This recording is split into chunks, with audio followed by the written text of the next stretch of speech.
Muy buenos días de nuevo, soy Rubén Fidalgo y otra vez estoy probando para Autocasión un coche y esta vez se trata del Land Rover Defender. Ya habíamos probado anteriormente y te remito a la prueba del Land Rover Defender, que prácticamente cuando salió el modelo, pero hoy lo que tenemos aquí es una versión completamente distinta. Para empezar, tiene el motor de 6 cilindros de 3 litros de cilindrada de la generación Ingenium con 250 caballos aproximadamente, son 182 kilovatios. Además es la versión hardtop. ¿Qué significa eso de hardtop dentro de la gama Defender? Bueno, pues que no tiene asientos en las plazas traseras, sino que se trata de una versión, digamos, comercial o industrial destinada al transporte de mercancías. Digamos que sería así como el Land Rover Defender más rudo y parecido al clásico. Aunque bueno, eso de parecido al clásico hay que cogerlo con pinzas, como veremos a lo largo de la prueba. Así que venga, vamos a definir este coche.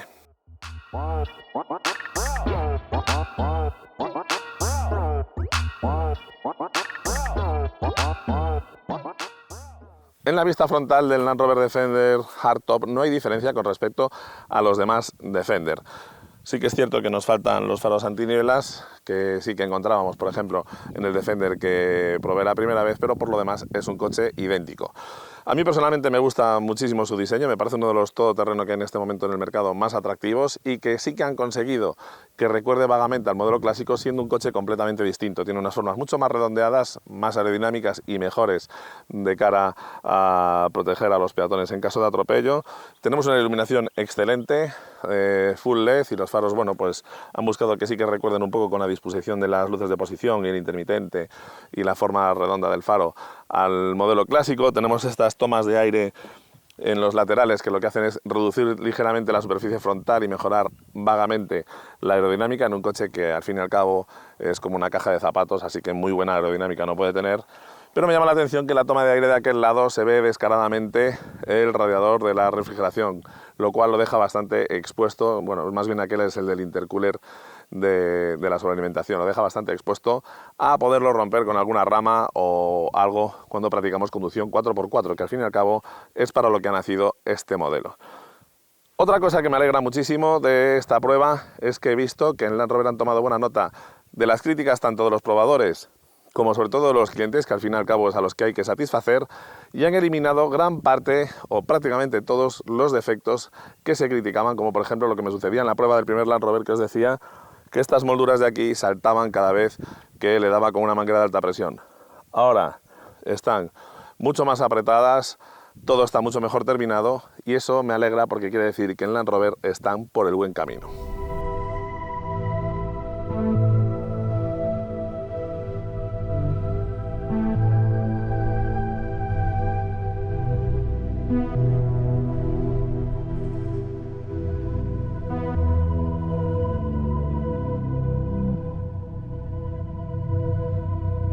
En la vista lateral del Land Rover Defender Hardtop vamos a ver algunas diferencias con respecto a las versiones que no son industriales o comerciales. El resto es básicamente igual, seguimos teniendo una carrocería de 5,02 metros de longitud, bastante larga, aunque eso sí, proporcionada, no se ve, el coche la verdad es que tiene unas líneas atractivas, detalles como estas salidas para evacuar el calor que se acumula en el vano motor, las enormes llantas de 19 pulgadas, muy fáciles de limpiar y bastante robustas, calzadas con neumáticos 255 en perfil 65, la verdad es que tiene unos rodillos impresionantes. Detalles que me gustan mucho, pues que el coche no tenga estribos, la puerta abre hasta abajo de forma que tiene unas gomas por detrás que evitan que las salpicaduras de barro manchen lo que sería la parte del umbral de la puerta, de forma que al subirme y bajarme del coche no voy a manchar los pantalones.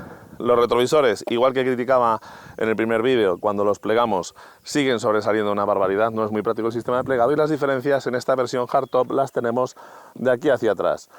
Los cristales se ven opacos, son cristales realmente, pero detrás de ellos lo que vamos a encontrar es un plástico que hace que sea completamente opaca a la vista. Después cuando veamos el interior lo vais a ver en detalle. También opaco el cristal de custodia y eso sí, lo que conserva son estas pequeñas claraboyas en el techo que me dan algo de claridad a un interior que por lo demás sería absolutamente negro.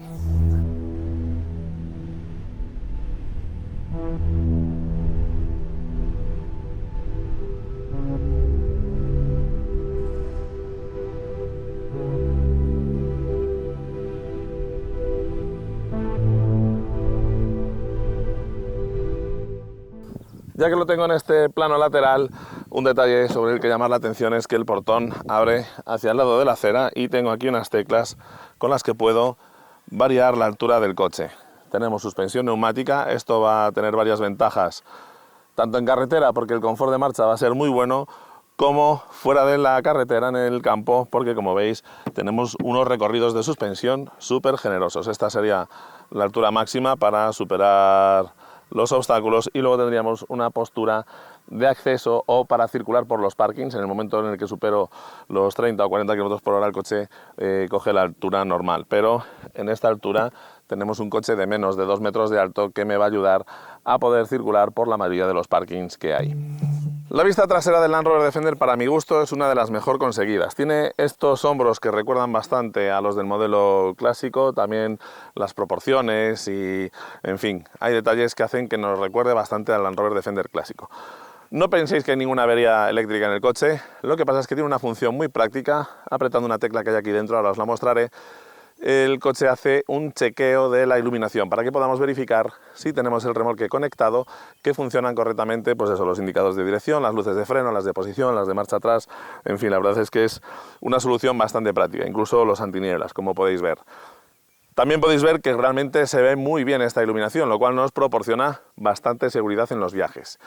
Los acabados y ajustes me parecen bastante buenos y además lo que sí que os quería llamar la atención es que si vais a comprar este tipo de coches, aunque este color negro y blanco le quedan de maravilla, no es el mejor color para un vehículo industrial y sobre todo para un todoterreno. ¿Por qué? Bueno, pues porque sobre el negro se nota muchísimo el polvo cuando rodamos por pistas, etcétera, pero aparte de eso también se nota una barbaridad las rayaduras en cuanto los rozamos de la forma más levemente contra tojos, zarzas, etcétera. La verdad es que es un color que para un 4x4 no es el idóneo. Tenemos la rueda de repuesto colocada en el portón trasero, es una ubicación bastante práctica para la conducción 4x4, no tanto en ciudad, donde tendremos que tener cuidado con el capó del coche que tenemos detrás. Otro detalle, tenemos una cámara aquí arriba en la aleta de tiburón que me va a servir para el retrovisor interior, que tiene una cámara de visión trasera para cuando llevamos el coche cargado y no se ve absolutamente nada a través del retrovisor, que sigamos viendo, digamos, lo que veríamos a través del retrovisor central. Tenemos otra cámara aquí abajo para las cámaras de control de 360 grados alrededor del vehículo, que son bastante prácticas a la hora de afrontar obstáculos si estamos solos. Algo que, como os he dicho siempre en los vídeos de 4x4, no debemos hacer nunca o evitarlo en lo posible. El portón, tratándose de un coche fabricado en un país donde se circula por la derecha, abre hacia el lado correcto para el Reino Unido, pero en el resto de países donde conducimos por la izquierda, al abrir así lo normal es que nos abra contra el lado de la acera.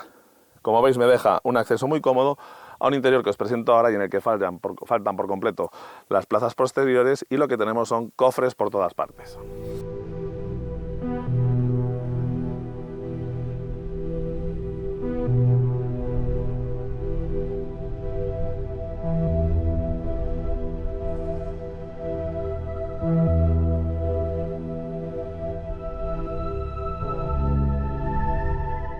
Bueno, pues este es el espacio interior. Aquí tenéis las teclas que mostraba. También tenemos estos ganchos no demasiado rígidos. Estas redecillas para sujetar cosas. La única entrada de luz son estas claraboyas, aunque luego eso sí está bastante bien iluminado por dentro. No está mal diseñado desde el punto de vista práctico. Esta superficie está muy bien pensada y además es muy sólida, y tenemos estos cofres en los que guardar impedimenta. Luego os mostraré los que hay en la parte delantera. También en la puerta trasera tenemos aquí un cofre y el hueco para los triángulos, y bueno, los plásticos la verdad es que no tienen mala pinta y se perciben robustos. Al abrir las puertas traseras ya veis que no tenemos asientos, tenemos este cajón que nos separa las plazas delanteras de lo que es el espacio de carga, esta portezuela aquí abajo y estos cajones que se abren así y que, como veis, están completamente revestidos los cajones con plástico, lo cual es muy práctico, pues eso, si hay vertidos o tal, poderlo limpiar fácilmente. Aquí veis cómo son las formas de la parte trasera y como los cristales de las puertas están cubiertos por ese panel de plástico. Además de estos cofres en el suelo, pues ahí veis lo que os decía. Los paneles de puerta cubren con un plástico lo que serían los cristales. Las claraboyas en este plano las veis mejor. Y esta sería la configuración del espacio de carga de este Land Rover. Sobre el marco izquierdo del portón trasero tenemos las teclas que me permiten subir y bajar la altura de la carrocería del Defender. Ahí veis cómo está bajando. El chequeo de las luces del remolque que os mostraba antes y también esta tecla que hace que salga la bola de remolque. Aquí la veis.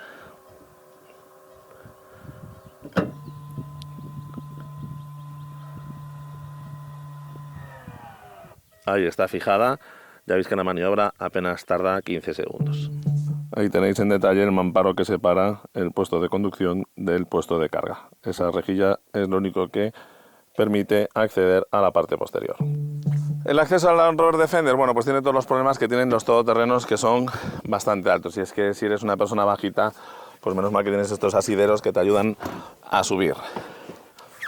Una vez dentro, la postura de conducción es muy buena, nada que ver con la del Defender clásico, que era un auténtico potro de tortura. Tenemos columna de dirección regulable en la altura, además con muy buenos recorridos. Estos materiales plásticos tienen buen tacto, el volante tiene muy buen tacto, los mandos principales nos quedan muy a mano y los asientos son muy cómodos. Al abrir las puertas delanteras de esta versión comercial del Land Rover Defender, lo que nos encontramos es con una configuración bastante original. Ahí tenéis la rejilla que me comunica la parte delantera con la trasera y un asiento central en el cual encontramos todas estas tomas de corriente. La verdad es que parece una central eléctrica este coche. Los posavasos, la función tipo reposacodo, pero si los levantamos tenemos una tercera plaza que, bueno, nos salva de un apuro, aunque no es excesivamente cómoda y además molesta bastante al conductor porque va muy pegado. El cuadro de instrumentos y el salpicadero con líneas rectas y la verdad es que ergonómicamente con los mandos muy a mano.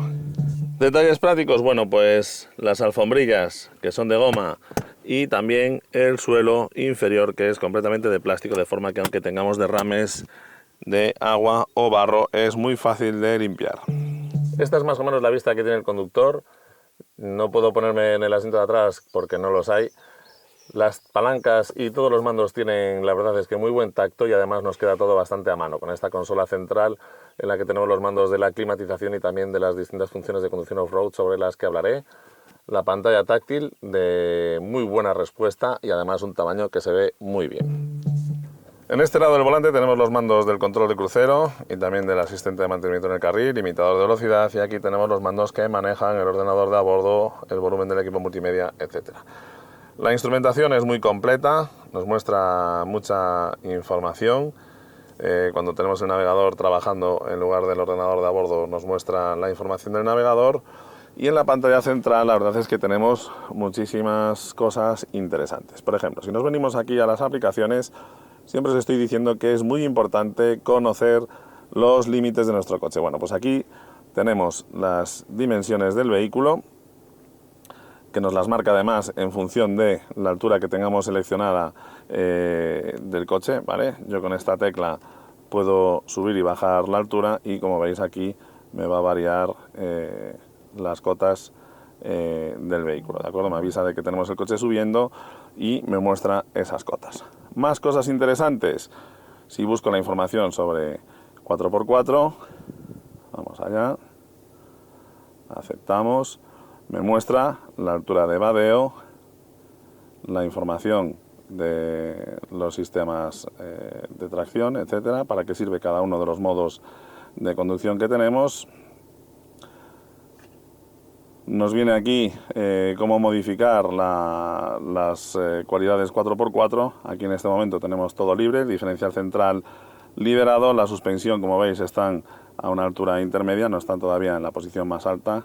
La posición más alta me la pone cuando el coche está empanzado. Tenemos aquí los indicadores de la inclinación en el eje longitudinal y lateralmente, la altitud a la que nos encontramos, y con estas teclas de aquí yo puedo modificar los modos de conducción entre todos estos: el programa de invierno, En fin, todas estas funciones que lo que van a hacer es ir modificando la respuesta de cada uno de los elementos. Por ejemplo, si yo activo aquí la reductora, para lo cual tengo que venirme a el modo en la palanca a la N y mantener el freno, aquí ahora sí conecto las reductoras.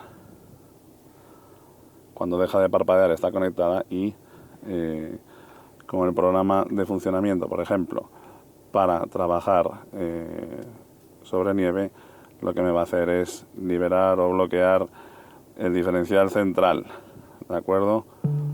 Siempre os comento que en un 4x4 es muy importante conocer las cualidades que tiene. Y aquí nos muestra en la pantalla central, pues por ejemplo, la altura del vehículo, y además estos valores varían. Si por ejemplo yo elijo subir la altura, ya veis que antes me ponía 1,92 m de altura y ahora me va a poner una altura mayor porque el coche está subiendo su altura libre. ¿De acuerdo? Con lo cual ahora me marca 1,97 m. Seguimos subiendo.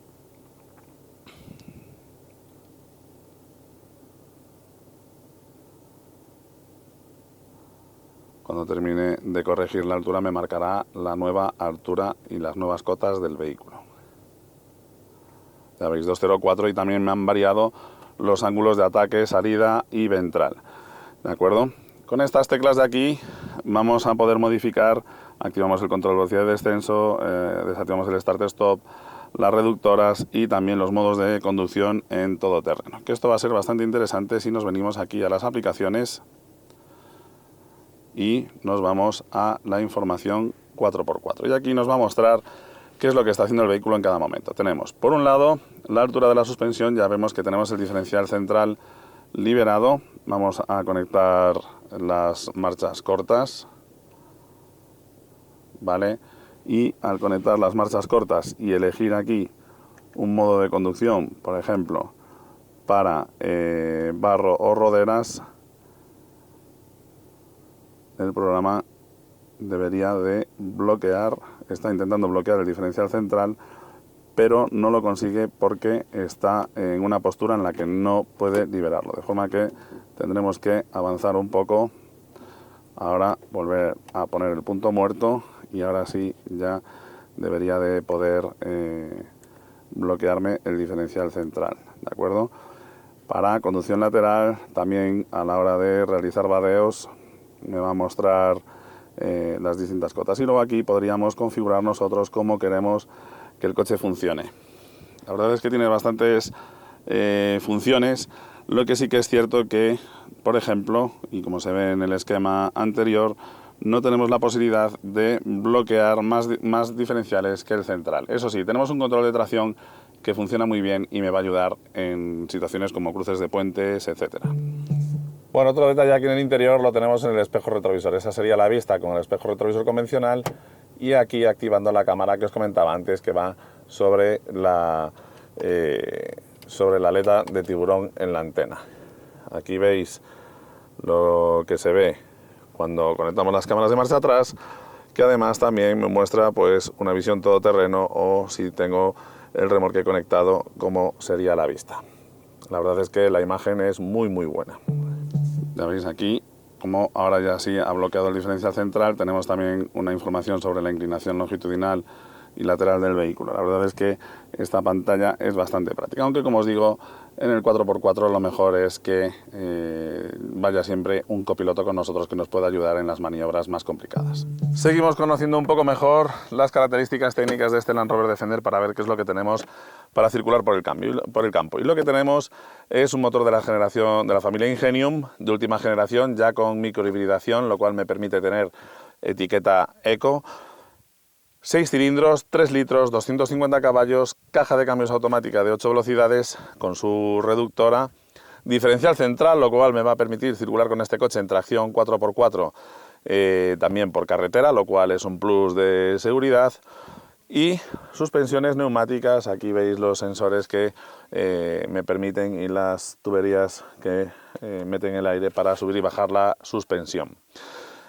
El esquema técnico es bastante bueno y la verdad es que el coche en campo se comporta muy bien. ¿Echaremos en falta el diferencial trasero bloqueable y el delantero bloqueable? Bueno, En condiciones muy extremas puede que sí, pero la verdad es que tenemos un control de tracción que funciona bastante bien y me va a paliar en parte la falta de esos bloqueos de los diferenciales delantero y trasero. Bueno, se me ha puesto a llover, pero aprovechando que lo tengo en este cruce de puentes, destacar otro detalle, y es que en un 4x4 es importantísimo el esquema de suspensión que tengamos. Y tenemos 4 ruedas independientes, con lo cual la altura libre del punto más bajo del coche varía bastante en este, y aparte de eso, los trapecios de la suspensión, como veis, son de aluminio, así que mucho ojo con este coche cuando circuléis por zonas con rocas, porque es fácil partir algún trapecio.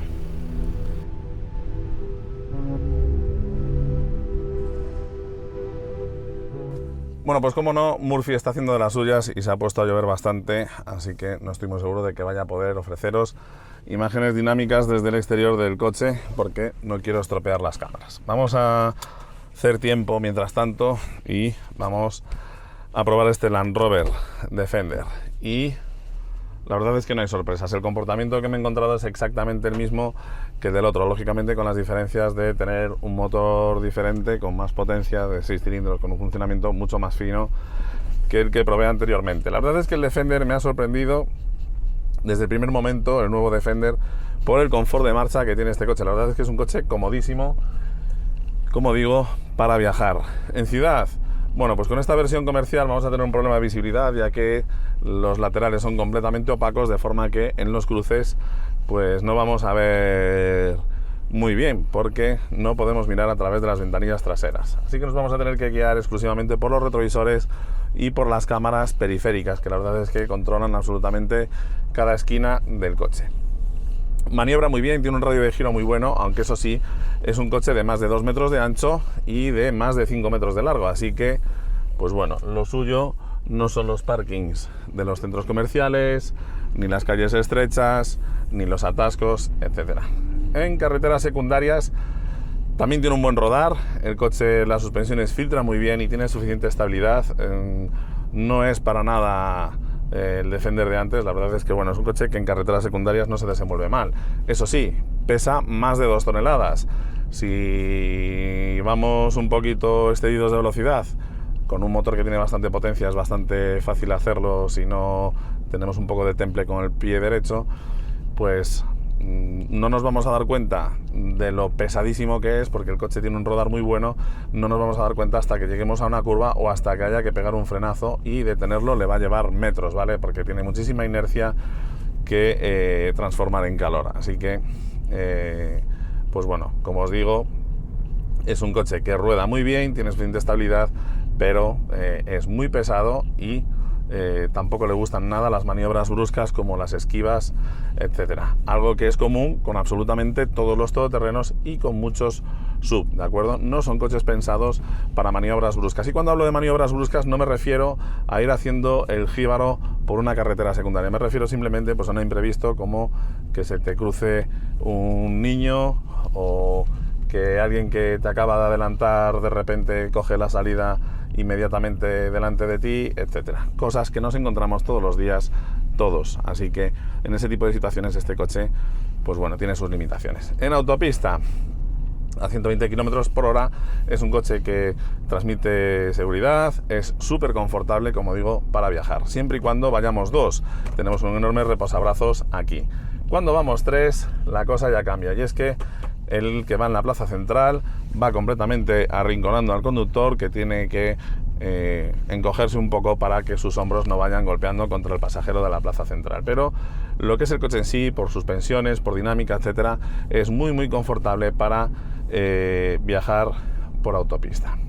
Fuera del asfalto, pues tampoco hay duda. Es cierto que no tengo un bloqueo del diferencial central, o sea que no tengo un bloqueo del diferencial trasero, sí, pero tenemos un control de tracción muy muy bueno, y además con los programas de funcionamiento que tenemos le decimos si estamos trabajando sobre roca, sobre nieve, etcétera, y el control de tracción se adapta, y la verdad es que es ultra eficaz. Prácticamente es más eficaz que un diferencial trasero bloqueable, porque en el diferencial trasero bloqueable al final yo tengo el 50% de fuerza para cada rueda, mientras que aquí yo puedo coger y directamente frenar la rueda que patina y mandar absolutamente toda la fuerza a la que está apoyada en el suelo, de forma que el control de tracción de este coche me ha parecido excelente, ¿de acuerdo? Muy muy eficaz. No he hecho demasiado en falta el tener un diferencial trasero bloqueable, como os decía. Por cotas está muy bien, es un coche que con la suspensión neumática lo puedo elevar mucho, las ruedas están bastante en el extremo, la cota más crítica es el ángulo ventral porque tenemos bastante distancia entre ejes, tenemos más de 3 metros de distancia entre ejes, con lo cual pues el ángulo ventral está un poquito más limitado. Pero como digo, por lo demás el coche la verdad es que como todoterreno no defrauda y se merece el nombre de Land Rover. Eso sí, es más delicado porque los componentes son de materiales más frágiles. Tenemos trapecios de aluminio y es que no se puede tener todo. Si quiero un coche que dinámicamente en carretera vaya bien, tengo que tener suspensión independiente, lo cual me va a limitar algunas cosas a la hora de salir al campo. Pero la verdad es que en campo, como digo, se comporta muy bien. En cuanto a los consumos, ¿qué tal? Bueno, pues la verdad es que este motor Ingenium de 6 cilindros me ha gustado bastante. En carreteras secundarias, moviéndonos entre 70 y 90 km por hora, los consumos se nos van a estabilizar en el entorno de los 7,2, 7,6 litros, ¿de acuerdo? No es un consumo que me parezca excesivo para un coche de este peso y esta aerodinámica. En autopista, a 120 km por hora, el coche se nos va a estabilizar en el entorno de los 8,5 litros, también me parece una buena cifra para un coche de este peso y, repito, con esta mala aerodinámica y sobre todo con unas ruedas tan anchísimas, 255 de ancho. Y en ciudad es donde más se nos va a disparar el consumo. ¿Cuánto? Bueno, pues vamos a estar haciendo medias en el orden de los 10 litros y medio aproximadamente, y eso que tenemos el sistema de microhibridación con Start-Stop, aunque la verdad es que en cuanto tenemos el climatizador conectado, el Start-Stop muy pocas veces me va a apagar el motor. Equipamiento, bueno, no es un coche barato, estamos hablando de que esta unidad se nos va en el entorno de los 70.000 euros. Es mucho dinero por un coche que además es un vehículo industrial, ¿vale? ¿Qué tenemos a cambio de esta pasta? Bueno, pues tenemos un coche con suspensión neumática de altura variable, faros full LED con muy buena iluminación, un control de crucero normal, no es adaptativo en este caso. Tenemos un asistente de mantenimiento en el carril, una alerta de colisión, en fin, en cuanto a hadas el coche está bastante bien servido. En cuanto a confort tenemos un climatizador bizona, que personalmente me parece absurdo en un coche que solamente tiene estas plazas delanteras y que tampoco son excesivamente amplias. Tenemos los asientos calefactados, tenemos una tapicería de piel, el volante de cuero multifunción, en fin, en cuanto a confort del coche también está muy bien servido. Y en cuanto al sistema multimedia tenemos Apple CarPlay y Android Auto inalámbricos, multitud de tomas de corriente y las aplicaciones de Land Rover, con lo cual en cuanto a equipamiento, conectividad, etcétera, me parece que el coche también está muy bien servido. Bien, llevo un buen rato esperando a que pare de llover, parece que por fin lo ha hecho, aunque no sé lo que va a durar este claro, así que intentaré ser conciso. Te pido disculpas por no hacer una prueba 4x4 de este coche, ya sabéis que me encanta probar los 4x4 en condiciones off-road. Lo he hecho también con el Land Rover Defender y como ya tengo una prueba de este coche en campo, pues bueno, os invito a que la veáis. Y como os invito a que la veáis, también os invito a que os suscribáis al canal de Autocasión, precisamente para eso, para que podáis ver otras videopruebas que van a ser muy interesantes, vídeos prácticos muy útiles y también vídeos de coches clásicos que seguro que te van a llamar mucho la atención, como por ejemplo el del Citroën CX, en el que veíamos cómo un turismo también podía subir y bajar la suspensión, incluso con recorridos más largos que este Land Rover Defender. Dicho esto, ¿qué es lo que más me ha gustado a mí de este Land Rover Defender Hardtop? Bueno, pues lo que más me ha gustado es que he visto que los defectos que me encontré en la primera prueba que hice del Land Rover Defender los han corregido, lo cual me deja claro que en la marca realmente se están preocupando por los clientes, por fin. Lo segundo que más me ha gustado es que realmente el coche tiene un diseño súper pintón. Es un coche que llama muchísimo la atención, la gente se queda mirando para él y de cara a un trabajo profesional pues puede ser interesante a la hora de rotular este coche, va a ser un reclamo publicitario muy interesante. Y lo tercero que más me ha gustado de él es que se comporta muy bien en carretera y también se comporta muy bien en campo, lógicamente con limitaciones como lo que os comentaba de que tenemos unos trapecios de suspensión de aluminio, etcétera, pero bueno, es el tributo a pagar por un coche que se comporta, como digo, muy bien en carretera y que también en campo se mueve muy bien. ¿Qué es lo que menos me ha gustado de este Land Rover Defender? Bueno, pues por un lado precisamente esa falta de robustez en algunos componentes mecánicos que hacen que no sea la herramienta que antes era el Land Rover Defender. Y este coche, con su faceta de comercial, pretende ser eso, un Defender al uso, un coche herramienta, por decirlo de alguna manera. Lo segundo que menos me ha gustado de este Land Rover Defender es que Cuando lo tenemos en la suspensión alta y en algunas posturas, a veces nos tenemos que bajar del coche cuando está en un cruce de puentes o una rampa muy pronunciada para tantear bien el terreno, después a la hora de subir a él es muy incómodo porque tenemos un asa colocada en el extremo del salpicadero, pero hecho en falta algunas otras asas, tanto en el pilar B como también en el techo, ¿de acuerdo? Que nos van a facilitar el acceso. Así que unos asideros un poquito más distribuidos por el interior no estarían nada mal. Y lo tercero que menos me ha gustado de él es que la plaza central, aunque me saca de un apuro, la verdad es que es incomodísima porque tenemos al pasajero que va en esa plaza completamente echado encima del conductor, lo cual dificulta bastante la conducción. En fin, por mi parte nada más, te agradezco que hayas aguantado hasta el final de esta videoprueba, te pido disculpas de nuevo por no haberlo podido probar en 4x4 a fondo, pero como digo, pues eso, con la lluvia el tema de las cámaras y de los micrófonos es bastante delicado. Así que nada, por mi parte nada más, me despido y como siempre te deseo mucha suerte, así que hasta pronto.